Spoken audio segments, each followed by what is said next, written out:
Motherhood, but not quite as we imagine. Thought-provoking, refreshing, straightforward, sometimes taboo, often seemingly ordinary, but always honest. Welcome to School for Mothers, opening conversations we all need to have, exploring ways in which you can be fulfilled as a woman, once a mother. Now, here is your host, mother of 10, Danusha Melina Durban. Hello and welcome back to the School for Mothers podcast. I'm Danusha Melina Durban, your host. Christine's the author of The Mother of All Jobs, How to Have Children and a Career and Stay Sane-ish. She's also contributing editor of Management Today and co-founder of communication and change consultancy, Jericho Chambers. Not only that, she's also on the PTA, in spite of her own advice on the subject. The Sunday Times wrote a really excellent piece on Christine that truly sums up exactly what Christine's work is about and why she just had to be on this podcast. They wrote, "Glossy portrayals of super organised working mothers do not reflect Christine Armstrong's experience, nor that of other mothers she meets. Families are damaged by these big little lies," she argues. I think you can all see why this episode is entitled Lies. To be honest, it's perfect timing to have Christine on the show today. Episode 29, Proof, with Caroline Flanagan, got us thinking about the have it all debate, and it's great to be able to move on to work-life balance and all the bullshit that surrounds this topic. I won't keep you waiting any longer. Let's dive into my conversation with Christine Armstrong. There are those days when we meet a kindred spirit. And when I met Christine, I felt very much like that. We were at a conference last year in an almighty queue.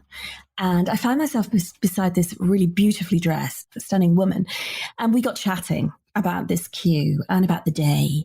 And I was incredibly lucky to find that she was one of the keynote speakers. And so since then, I've absolutely, gorged on her work. I love your work, Christine. And so today, I'm really thrilled to be welcoming Christine Armstrong to talk about lies, which I think is fascinating. So welcome, Christine. Well, thanks for having me. It was lovely to meet you as well. Wasn't that a massive queue? Oh, God. Yeah, it was awful. It was the worst organised conference I've ever been to. We won't say which one because it's actually the actual content of it was great, but the organisation, yes, left a lot to be desired. Pretty dodgy, yeah. Yeah, it was. But what a fortuitous meeting because, of course, would never have met you unless it had have been such a shabby affair in that sense. So thank you very much for our conversation and the ones that we've had since and today. So lies now. Where should we start with lies? And I know you've got an amazing book that unearths quite a lot of lies and more, of course. So where should we start? Well, for me, the lie started with when I first was trying to work full time with one and then two small children, I was finding it incredibly difficult and I was looking for the answers, basically. I was really, really struggling. I was really tired. I was really frustrated at work. I was really stressed. I felt very disconnected from my kids and from my partner and from my home. And really, I sort of look back on it and it's quite a dark phase of my life. And, a time that people think should be quite special and treasured was really, really very oppressive. And so I thought I would go and interview people who had big jobs and small children. And we called them the power mums. And I convinced the editor of Management Today to let me go and talk to them. And the conversations were a total ruse in that I'm not a journalist by training, although I write a lot now. But I had written for Management Today, I'd done a blog for them before. It was really that I needed someone to tell me the answers, and the interviews were kind of an excuse to get people to do it, basically. So Isn't that a great way to do it? I was calling all these really, successful, important people with kids and going, "Hi, can I come and talk to you?" And they were very generous with their time, and I would go and talk to them, and they would be full of advice and wisdom and thoughtful and very lovely. But in many cases, and not all, but in many cases, I would talk to them afterwards at some social event. Maybe they would invite me for lunch. and a really different story would emerge from what they could say on the record.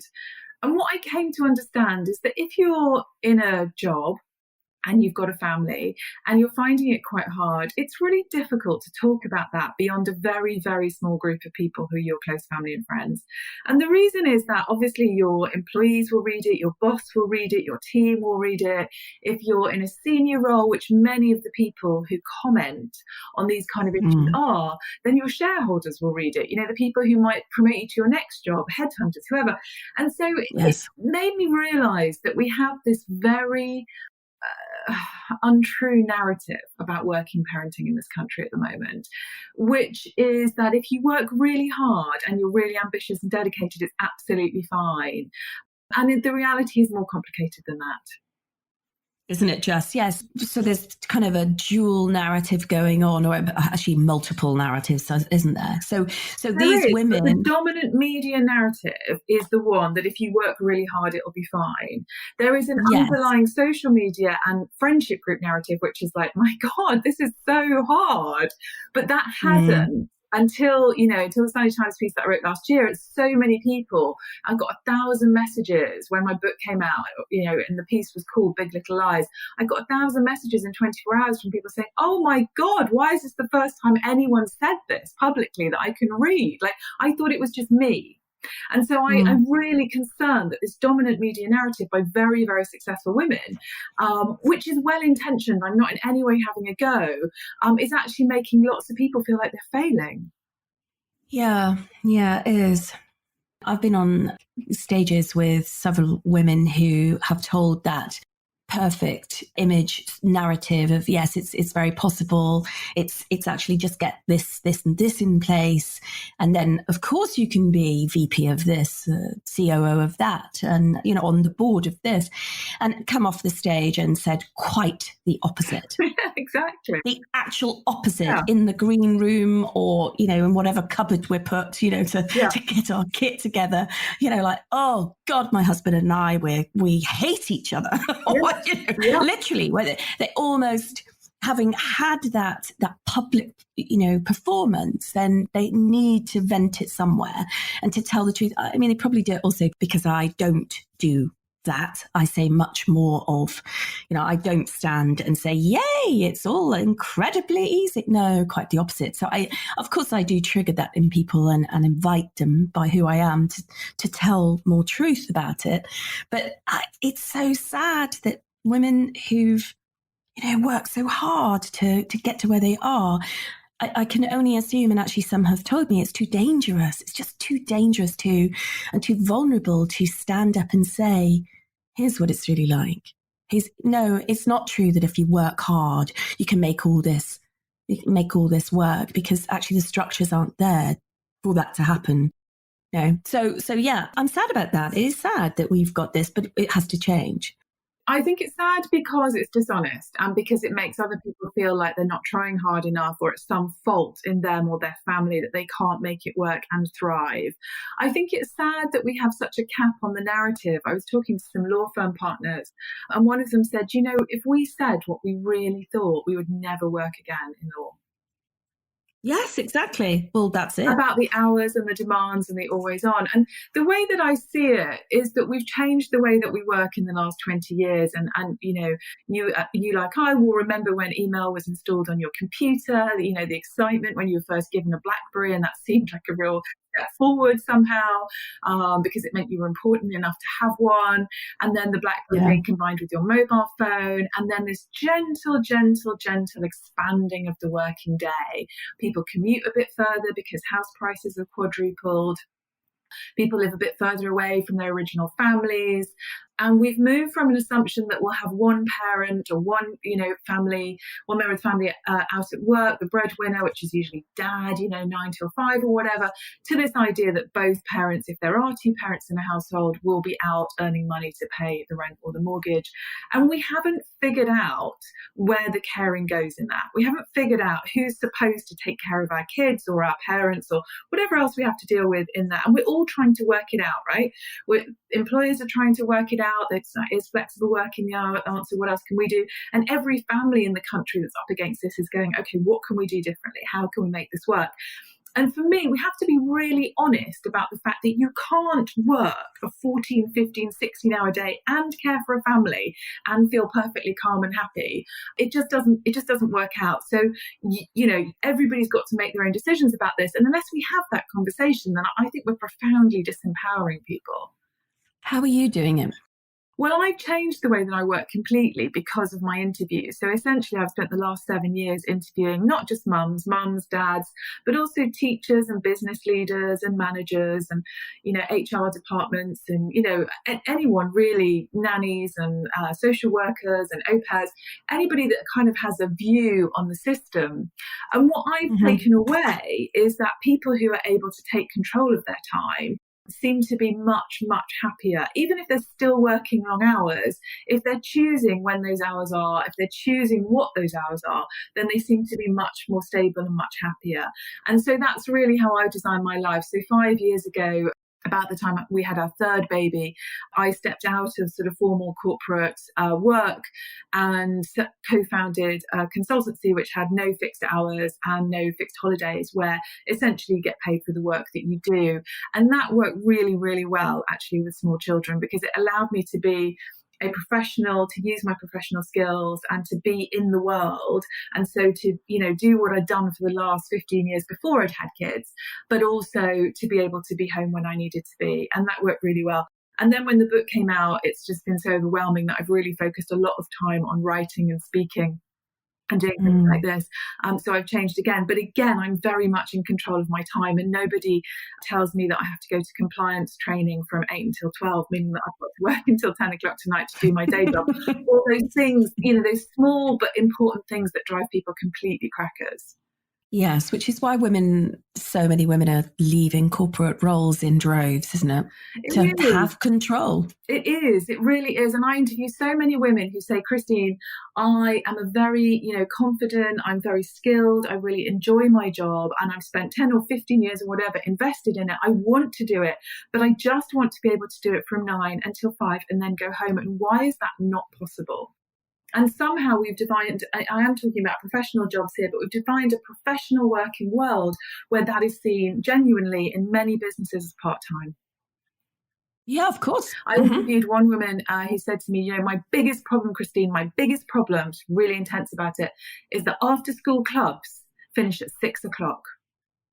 And I said, how old is your child? And she said 7. I'm like, really? This is where we've got to, where we see the answers not as to change work, but that our 7-year-old should be in club for how many hours a day?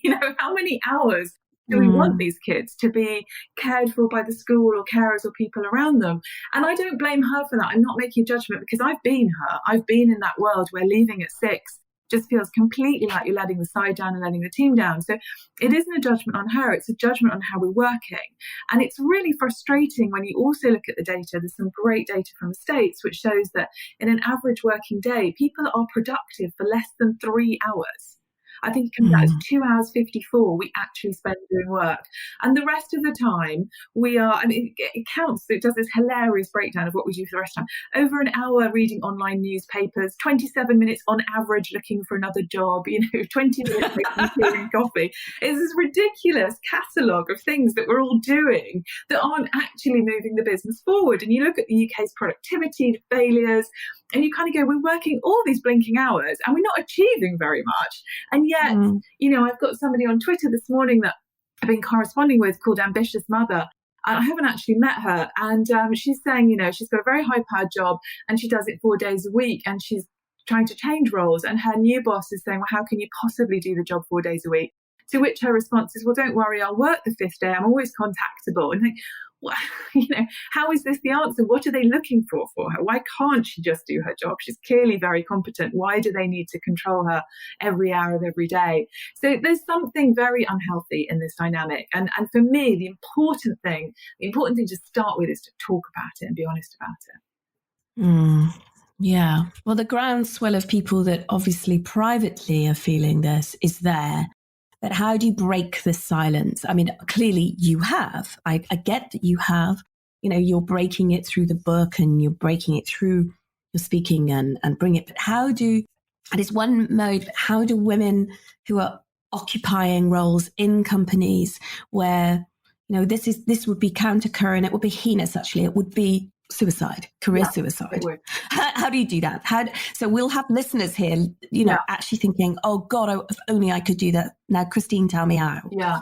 I mean, the truth is that it is very, very hard for an individual person or individual family to try and fix this single-handedly. There are decisions that you can make about your life and how you organise it and the boundaries that you put around work that may make it work for you better at different phases. And we can talk about them. But to wholeheartedly change it, we have to have businesses realise that the data is a bit hard to get on this, but, say 43% of very highly professional, trained women leaving the workforce after they have kids means that we're not experiencing a talent shortage, as we're often told. We're simply wasting huge rafts of talent which are unable to be able to combine caring roles with a professional job. And that's just insane. Not only that, but we've got businesses. And there's been some really interesting research from some of the banks in the last few weeks about how unsatisfied a lot of female consumers are. So particularly in financial services, women are really frustrated. They don't feel their needs are met. They don't feel financial advisors listen to them or care about them. So not only are we losing talent, we've also got businesses that are leaving money on the table, that are not expanding, that are not looking at their customers in a way that is appropriate, given that 45% of the world's wealth is Northern Europe and America's wealth is now controlled by women, that are actually, fundamentally at odds with the society that we live in, but are very slow to change. And so a lot of, I get called by a lot of HR departments, a lot of diversity inclusion people to come and talk to them about these issues. And one of the frustrating things that I see is I very often go into business and say, well, what have you done, about this issue? You've lost all these women. Quite often their board has got, close to the 30% because they're under so much public pressure for that. But they will openly admit that the 3 layers below that are almost entirely male dominated, and there's a very, very weak female pipeline coming through that. And they will then tell me quite often that they've set up a women's network, that they've offered some coaching and mentoring for women.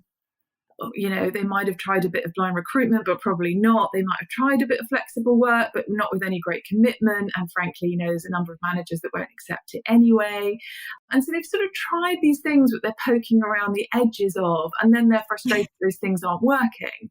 And when I say, well, do you ever talk to the men in the business about this? They generally haven't, and they don't really know how to. And when I interview women in the business, when I go in and talk to them and say, well, what's your experience of being in this business? They'll say things like, well, we have quite a good flexible working policy on paper, but my boss would never allow anyone to take it. And if you do take it, makes it perfectly clear that you'll be the first one out when he does cuts, or you'll never get promoted, you'll never get a pay rise. So the lived experience in these businesses is very different, even if they've got good policies. And so what I think is really important is to have a really, really different conversation about this. And it has to involve a conversation with men. Because if male managers sort of are afraid of this subject, if they feel disadvantaged, which many do, if they feel excluded, if they feel, God, we only ever say the wrong thing, and the women get all the coaching and support, and they get to go to nice women's group events and hear interesting speakers, and we just do the work, what are we, the morons around here? Unless we open up that conversation, I don't think that we're ever going to make real progress. Which companies are actually having these conversations though, Christine? With men? Are there any? Do you know what? On a whole scale basis, I don't know. As you say that, I'm racking my brains. Lots of them wanted to. It's really interesting. I had a conversation quite recently with a high street bank, and they were like, we really, really want to have this conversation. Could you sort of think about different ways we might do it? And then came back sort of very informally and a bit sheepishly and said, this is great. We really want to do it, but the men really don't want to talk about this stuff. I know, exactly. So School for Mothers does a lot of consulting around this subject. And so we have a lot of crossover, as you know, and thank God there's a few of us, doing this work, quite a few of us. And actually, as you were speaking, my experience of this is that the men don't want to come. They don't want to come to the conversation yet. Well, I think the way to do it, because I interview men one-on-one quite often, and they're very frank and very open. So I think the way to do it, and for men to feel safe, is to have the conversations one-on-one and then bring it back into workshops. So bring it back and say, let me tell you an account of the same event from 2 different perspectives. Yes.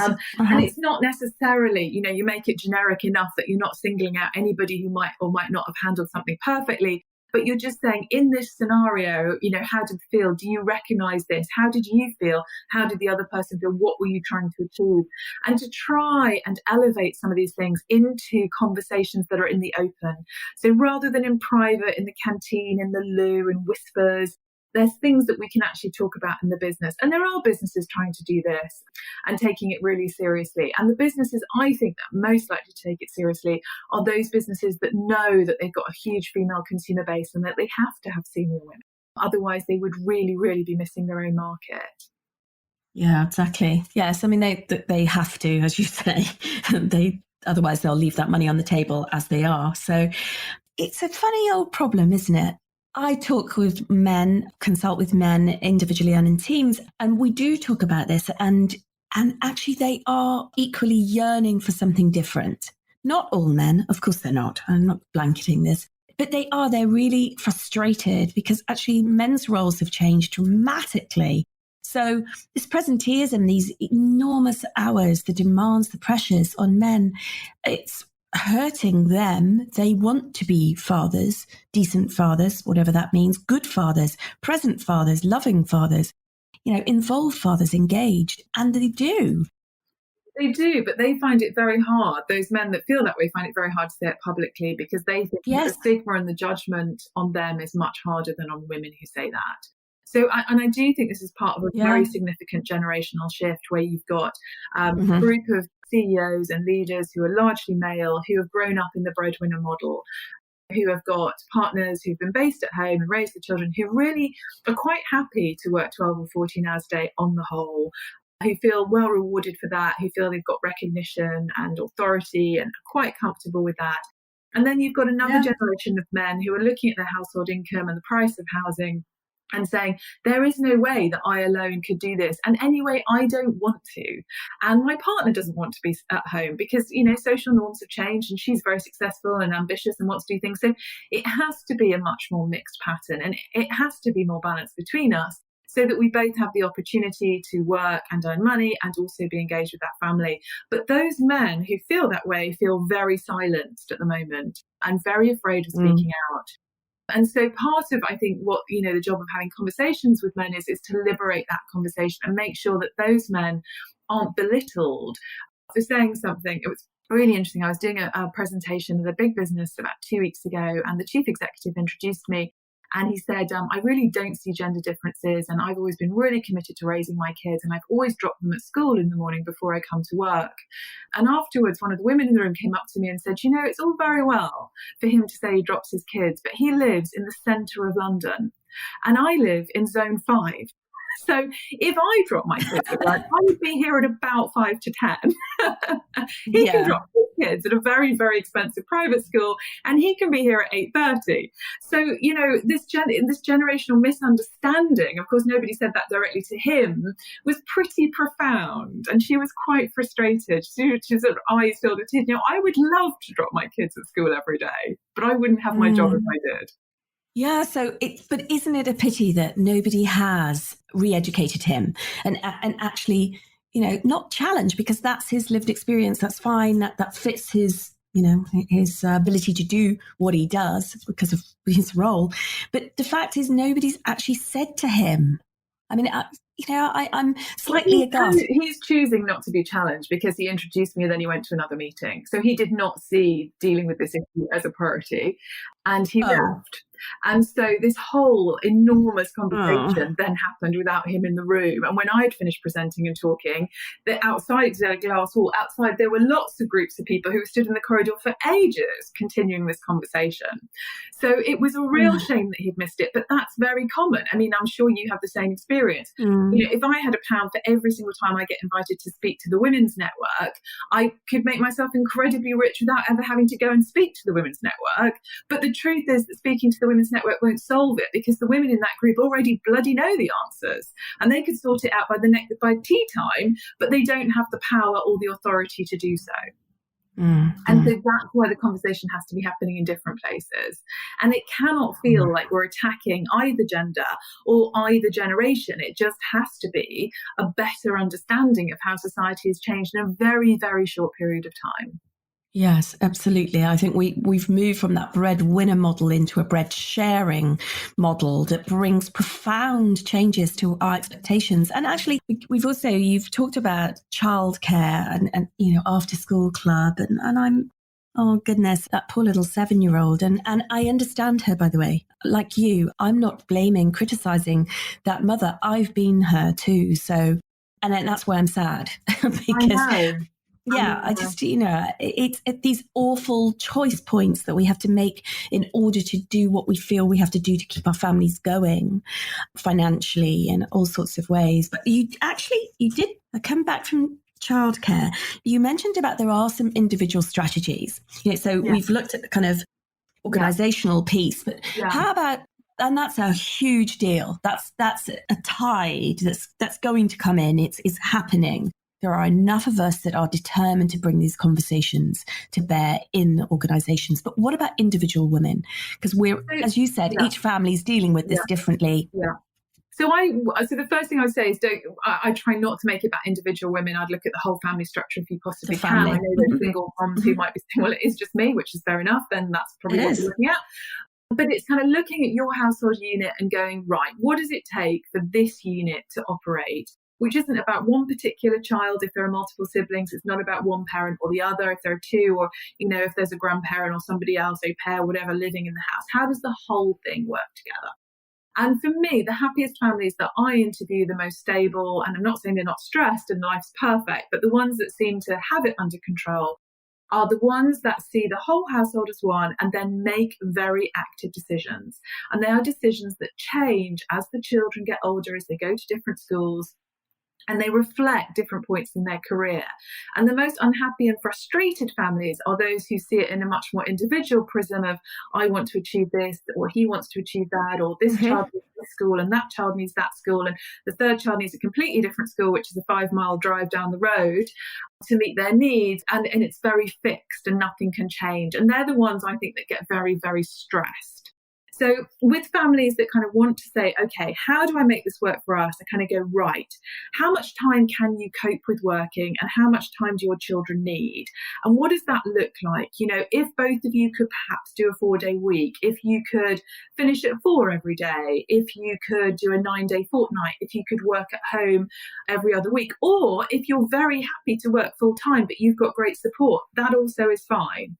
But being really honest about what allows you to be able to work and flourish, but also that sets aside some time for the parents to be okay, whether there's one or two of them. So if you need to go and do a Pilates class or go for a run or go swimming or, heaven forbid, go and get tipsy with your mates on a Friday night to feel better, then you need to build that in as well. Because otherwise, you can feel like you're holding on with your fingertips and you've got no adult time and no adult company. And certainly in the early years, I think everybody does feel like that. I know there'll be mums of small kids going, I've been out of the house for 6 months and not like to in the next 6 months. And I get that. But as the children get older, you need to sort of start establishing things that keep you sane. I call them little islands of sanity, the things in the week that you kind of go, okay, if I do that, then I kind of feel a bit better about life. But all of that is about really clear-sighted decision making, which is the easy bit, and then it's about doing it. And that's the much harder bit. So I always say it's a bit like a diet, on Monday morning, and you're like, right, I'm only eating cod and soup. Only cod and soup. That seems fine, right? And then Tuesday you're like, maybe just a digestive, and Wednesday you're like, oh, I really need beer. Can somebody give me a beer? And you just like the whole thing's full of it's very much the same with this. It's kind of, I will leave at 4 or 5, whatever the time I've agreed, and I've taken, I've negotiated hard for this. And the first day you're up and you're out and you're like, brilliant. And the second day you're just heading for the door and someone comes over and says, oh, you couldn't just help me with this. And the third day, and you're 5 minutes late. And the third day, there's a huge crisis, and you're there until 9 o'clock at night. It's the doing it that's really, really, really difficult. But it's important, and it's important to role model it, and it's important to try and do it. And every time, it's the same as a diet. Every time you fall off, get back on the horse again and try it again. And to be really reflective, to give yourself time at the end of the week to think, right, did that work out? Was that pretty good? Was that okay? Or am I completely and utterly broken and, unable to cope with the weekend? In which case, maybe next week I'm going to have to think about it slightly differently. Yeah, I'm not making it sound easy. It's not easy. Well, you're telling the truth. That's why this is called lies. No, that's really depressing. I'm like, I know, but I could tell you it's all fine. And you just work harder and get a bigger whiteboard, but it won't work. Exactly. No, it won't work. No, there are some fundamental changes that need to happen in family units. And I love that you really draw our attention to household units, because I know listeners will know in a variety of episodes, I talk about the fact that, different people ask me this. That's why I talk about it. I see us as a business unit. So I am a single mother, but I see our family, and always have, as a business unit. When I say business unit, I see it like a team. There's no one individual that is more important. We have to all pull together, and actually, what does the whole unit need to work? And we have family meetings. They're quite famous in our family as Sunday afternoon, and we all bring it's fun. It sounds a bit much, but it's actually, we bring what we need as and when we need those meetings. And really, that's our kind of course correction for, is this working? What needs to be tweaked? Who needs what now? Because, of course, the beauty of children and the challenge of all of us is we change. We're growing, our needs change.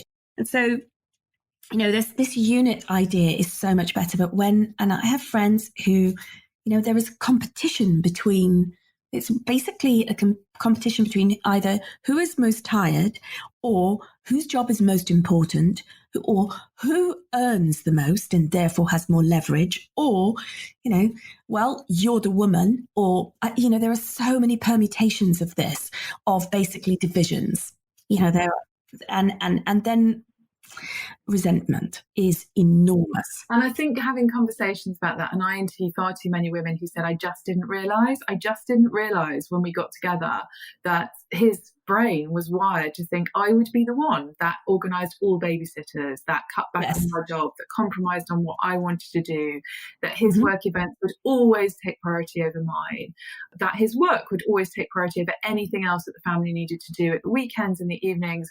And we never had that conversation. So I would say to anyone embarking on this, at least start by having those conversations.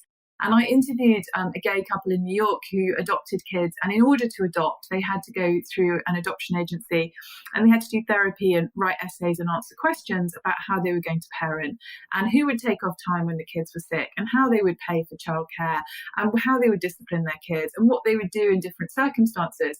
And this guy I was talking to was just laughing and saying, our straight friends are tearing themselves apart as couples. Are fighting all the time, and we're just laughing because we resolved all of this. We've got it all written down in a file. And I think there's wisdom in that. I think it's, even if you didn't do it before, I think having those conversations as much as you can as you go is really valuable if you can have them. Yeah, totally. And it's insane that we don't have them, really, that we assume, don't we, gaily assume that, well, of course we'll jointly do this. Of course we're invested in this in the same way. We just, women have to wise up on this, because our narrative is that it will be the woman, unfortunately. Well, it's a social norm, and people replicate their own childhoods. My mother's first husband left her with two small children, and so she very much brought me up not to be any good at domestic work. She didn't want me to know how to clean or to take care of other people, because she didn't want me to be left in the caring role that she was, with small children and trapped and frustrated. And her line was, you always have to earn your own money so that you can support yourself and your children when some bastard leaves you. And that's a happy little story. Very positive. But actually, it served me and my sisters pretty well, I would say. We all have had careers, and we've all been financially able to support ourselves and any children that have come along. And touch wood, none of our husbands have actually left us. But having the wherewithal to be able to support your family is incredibly important, I think. It is. To think about that for your children. It is. It's vital. Of course it is. And particularly in our times where, so many people's marriages or partnerships do dissolve. Of course they do. And then the woman often, mostly, has the children. And that has huge ramifications for her ability to work and ability to, therefore earn money and keep everyone afloat. Sadly, so many men don't pay maintenance.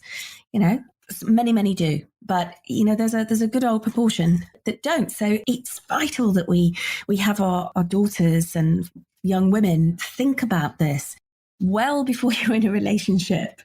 So I know somebody who their relationship was fabulous until they had a child. And of course, the strains of having a child, we all know them very well. And then what was most surprising, I watched them do two things. One was that they called each other mummy and daddy. Ooh. So there were, I clearly will not say their names because that wouldn't be right. But so they no longer had their Christian name. They were mummy and daddy. And they talked to each other as, well, mummy, would you like to do that? Would you like a glass of wine, mummy? Which I cringe at. If somebody said that to me, I think I'd want three. I'm going to just, yeah, exactly. Yes, you just pass me the bottle, daddy. But the more, also, that just really troubled me. But the actual thing that I really noticed was that mummy was responsible for all payment for the child. So daddy would give housekeeping money. I mean, talk about an archaic model. Daddy would give, and they were both working, by the way. Daddy would give mummy some housekeeping money, but the child, all childcare, all food, all clothes, any extracurricular things, anything, playgroups, anything, was mummy's responsibility. So basically, and being myself, I had to say, has it ever occurred to you that you're a single mother living with a man? Mm-hmm. I'm that kind of friendly friend. Yeah. After a couple of glasses of Prosecco, and actually I don't need the Prosecco to say that. I literally was, darling, what's going on here? One, why are you now mummy? And two, what's going on with the money? What's really interesting about that story, which is going to disturb you even more, is it's completely normal. So I know. I'm not sure about the mummy and daddy bit, but there are so many families. When I interview families and I say, how do you account for childcare costs? Who pays for childcare? Mm-hmm. It is almost always perceived to come out of the woman's income. Yes. And the problem with that, and the reason that we end up with so many women stepping out of work, is that, the Sunday Times had a piece of data, which never got them to substantiate, but saying that having two children in early years care before the 33 hours, you need a salary of £40,000 a year. But the average woman's salary in the UK is about £24,000, £25,000 a year. So we are pushing women out of work because they can't cover the childcare, because it is seen not as coming from the household income, but from the mother's income. And so, I've sort of used this quote quite often, but a woman said to me, I never thought that I was the kind of woman that could afford to be at home with her children when they were small. But what I've discovered is I'm the kind of woman that can't afford to work when my children are small. Well, that's it, isn't it? That's totally normal. That's the thing. So that's why I actually said it to you. That's why I told you that story of her, because I know that's disturbingly normal. Whereas actually, if you take the household as a whole unit, how come the money isn't a whole unit? How come I have a uterus, I gave birth, therefore it is my job to care for this child? How come? What's that about? It's our social conditioning, and it's, does the mother work, or is it worth her working? So women say things like, do you know what, when I've worked full time for a month, they only take home 50 quid a month or whatever. And you've never heard a man say that, because they never do, right? Because that's not how they perceive their incomes, and it's not how we account for childcare. So there is something in the social construct of childcare. I mean, the biggest social political point I would make is that we have a generation of politicians who have grown up in this male breadwinner model, who have not experienced a dual income working family experience, and who don't get it either. And if we want to have a housing market and an economy that benefits from women working, and that, the OECD says that Nordic countries have benefited from 10 to 20% of GDP growth from having more women able to work in the ways that they want to, because by putting in a whole ranch of things to support working families. If we want that upside, then the government equally has to do its bit. And that is, we have the most expensive early years childcare in Europe. The 30 hours has so many problems. If you're not working, you can't access it. You can't access it to interview, to train. It keeps people out of the workplace. So, and who the heck works 30 hours a week for 38 weeks a year anyway? It's a completely weird construct when you step back from it. Well, so, also, so I was just going to mention that in the 30 hours, I mean, there's also money on top, isn't there? You've got to pay for things like lunches. You've got to, I mean, it's not free. It just isn't free. It's complicated, and the tax rebates, the vouchers. I interview people all the time. I don't understand any of this stuff. They don't have time. They're exhausted. And now they're expected to understand another flipping childcare provision system. And what we need is a very simple, subsidised early years support that means that people can work a decent week and also have childcare, but also feel that they are present as parents and that they can scale up and scale down. And the only party that I know who's talking about that is the Women's Equality Party. Yes, exactly. And it's really shocking to me that that's not really on the political agenda. Equally, the 9 till 3:15, 3:30 average school day. I mean, how does that match? I was told by somebody that in World War II, when we needed women to work in factories, they simply extended the school day so that women could pick the kids up after school. It was done in, by the way they described it, one afternoon they said, well, this is sensible, so we'll do it. We don't even talk about that. How could we design a day that means that people could do a sensible working day like they do in Denmark, say, and leave at 4 or 4:30, pick up their kids and have dinner and be productive when they're at work? And it's just astonishingly difficult for us to have this conversation, which is shocking, really. And I know it's bonkers. And touching on the education, I mean, just what kind of system is that? 9 to 3. It's even worse in places like Italy, they interview people there and, the kids finish at 2. So, yeah, it is a real limit. And, I interview people as they come into the school years and they've been at nursery and they're paying an arm and a leg for nursery and they're going, oh my goodness, that'll be over soon and we'll be able to eat again. And then they go, oh my good Lord, how on earth do we go with a 9 till 3:15 day? Because at least with nursery, we could, cover most of a working day, albeit at vast expense. So, and this is one of my problems with a lot of the advice that comes and the lies piece that I talk about is that, when people say, well, you just need to get really great childcare, that's one of the pieces of advice. You need to find a really great employer to support you. And there's 2 problems with that. One is that childcare isn't a fixed thing. You don't sort of at 6 months or 12 months go back to work and go tick childcare box. Right, that's done then for the next 18 years. It's day to day, week to week, as moment to moment, as each child goes through each phase and each education or system or illness or whatever. It's a constantly moving feast and it never stops as far as I can tell. I mean, obviously when your children leave home, but it's always there and it's always evolving and I always feel slightly on the back foot with it. So that's one piece of it. And the other, find yourself a good employer. I mean, one of my sort of real kind of takeaways from the interviews that I do is it's nothing to do with having a great employer. You can have the most fabulous employer on paper, and if you've got a manager who's wholly unsupportive, it doesn't make any difference. You will still find it incredibly difficult. And when you go into a business, you might be lucky or you might find a fabulous manager who's incredibly supportive and allows you to be really productive and do the day that you want to do and then leave and rewards you and is grateful for that. And then that manager gets promoted because they're clearly a great manager. And then you get somebody who calls the team meeting at 6:30 and runs it until 8 p.m. because that's when it suits them. And that's what's really, really hard for people. Yes, you're actually at the mercy of those managers. You are. And if those managers are largely men, which the payback data would suggest that they are, and we're not bothering to talk to them about these issues because we've got a women's group, then it's no surprise that we're not making a lot of progress. And if those men feel that their bosses expect them to be very present and expect them to be there at 10 o'clock, then of course they will replicate that behaviour in their own teams. Even if they personally are looking at their watch and getting texts from their wives saying, do you think you could be home for dinner one night this week? That would be great, love. They're still perpetuating the same banana system we're all trying to cope with. What a depressing conversation. I'm so sorry. Should we talk about something cheerful? No, it's just like, oh. And people say that to me, and I feel, I don't want to be the harbinger of gloom, but equally, I think it's much more uplifting to think, or at least it's not me and my family failing. It's the whole system has changed, and now we need to reconfigure the support around it. And if we're honest about the fact that it's changed and it's really difficult, then we can reconfigure it.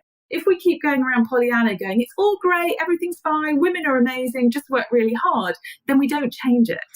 Well, exactly. So I was being stupid, I was just being silly saying it's depressing because at one level, yes, of course it's a bit of a depressing conversation, but you're absolutely right. We have to take it to this conversation because, that Pollyanna one is total dishonesty. It's not where things are, and we will never create change, and we have to create change. We really do. But what I absolutely adore is that it is not personal failure. It is not about individual women failing, not doing enough, not being enough of a mother or a worker or a whatever, or a wife. And it isn't. Every single one of us was straining, trying to find our solutions to an insane structural problem, and it has to change, as you said, politically. There are a lot of us doing what we can in our own ways to bring some change. And it's not going to happen overnight. But, your book is fundamental in this, in your interviews. And, who are you interviewing at the moment, by the way? I'm doing tomorrow night. So one woman came up to me at an event that I was hosting and said, I really loved your book. It was so fantastic, but there weren't enough lesbians in it. And I said, I'm really sorry, because honestly, I hunted for lesbian mums, and I knew some, and none of them wanted to talk. Did you say you hunted them? I did. I chased them around the playground for a couple of months. It was getting embarrassing. I was like their stalker. But I knew a couple of lesbian couples, and none of them wanted to talk. And I contacted Stonewall, as I've got a friend who works there, and I was like, look, can you find me some more? And I had some sort of informal conversations, but no formal interviews.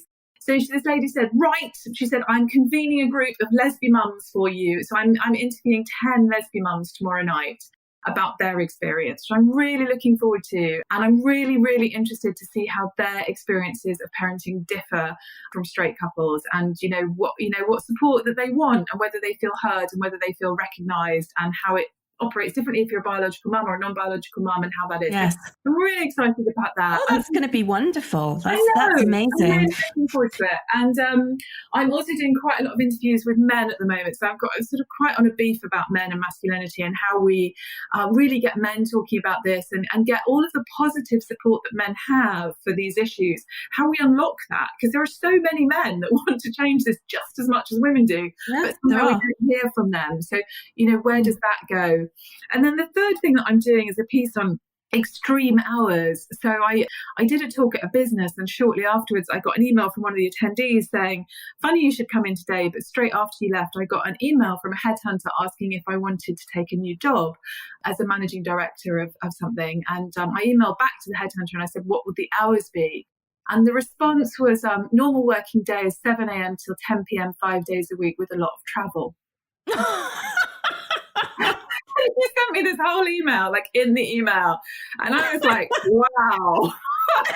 Well, that's a winner, isn't it? 7 a.m. to 10 p.m. 5 days a week with a lot of travel. So this woman's got a child, And so I was just like, wowzers. So I'm quite also interested in how, in 2006, 2007, Sylvia Hewitt wrote about extreme jobs, and she talked about them being, these overwhelming hours, these 90-hour weeks, but then being incredibly well rewarded and incredibly recognised jobs. And I just wonder whether actually what's changed is that we have these incredibly overwhelming jobs, but they're not enormously well rewarded, and actually they're quite normal.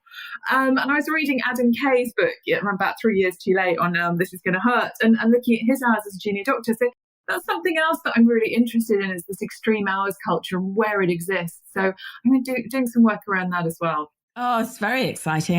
I'm sure you're going to find so many people talking about their insane extreme hours. Of course you are. So tell me, anyone's listening and wants to tell me about being a lesbian mum or a gay dad or about their extreme hours, please do get in touch. I'm very interested in that's wonderful. And the other is because I've been like you, I've chased lesbian mothers for some work in the podcast. And, it's interesting which groups of mothers are less visible, hidden. And one is disabled mothers. And I wondered, in your interviews, I have interviewed some disabled mothers, but I've not made it a theme. And it's definitely something I would like to know more about and understand better, because I think you're right that it's another group that we don't hear enough from, and for whom, all of the problems which I describe are very insignificant when you are coping with your own disability, and also, of course, the disability or the special needs of children. Yes. And that also is, can be incredibly challenging. So yes, very interested in those. I've also, done quite a lot on single mums, but I'll probably come back to that. And also single dads have their own issues, which is quite interesting. Yes, they are. So there's so much to explore that's interesting. You can, it's understanding it from different perspectives is really valuable. It is. Thank you so much for this conversation, Christine. It's been a pleasure. I hope it's not too depressing.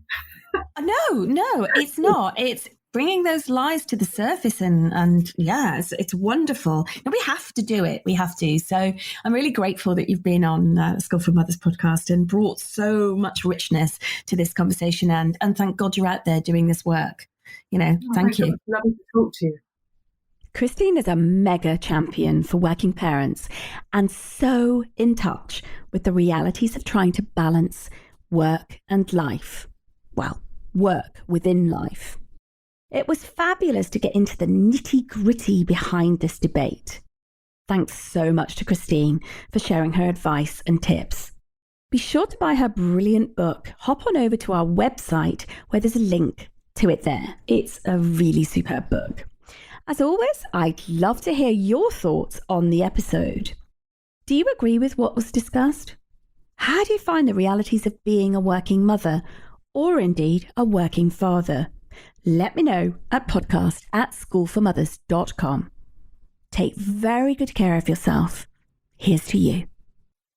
Thank you for tuning in to the School for Mothers podcast. To continue the conversation and keep your dose of inspiration up, head over to schoolformothers.com/podcast, where you'll find bonus content from Danusha and her guests on habits, recommendations, books, best apps, time-saving secrets, life hacks, health, sleep and anything in between. That's schoolformothers.com/podcast.